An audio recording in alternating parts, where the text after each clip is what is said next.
Greetings and salutations, beautiful dreamers. This is Sparrow from the desk, and today I'm going to talk about a K-drama called Cheese in a Trap.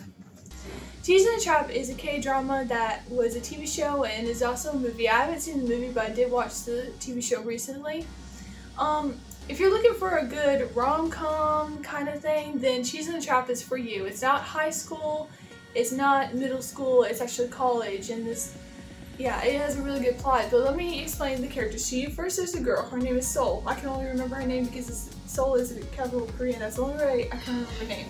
Seoul, who is a college student, and she has two best friends.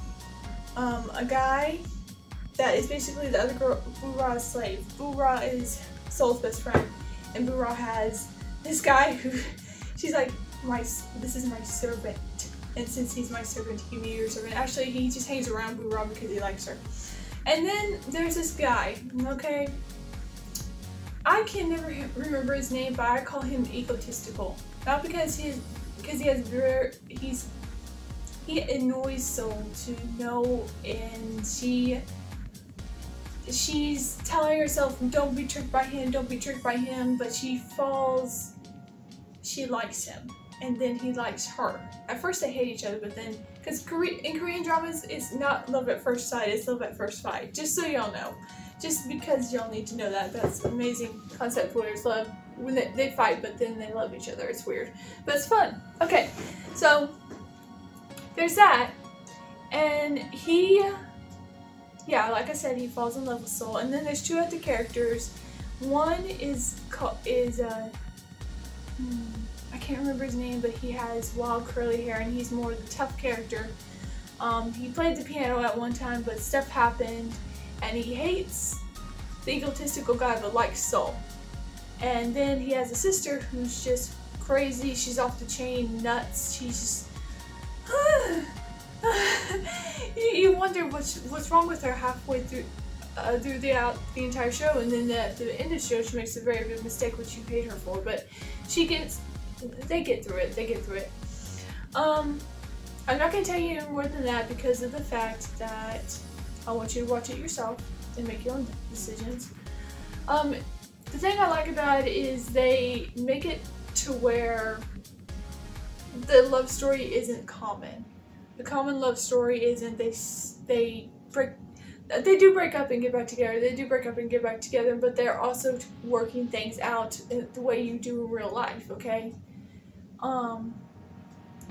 The one thing I wish they had done a little bit better was put the subtitles, because there's times when she's reading a text and the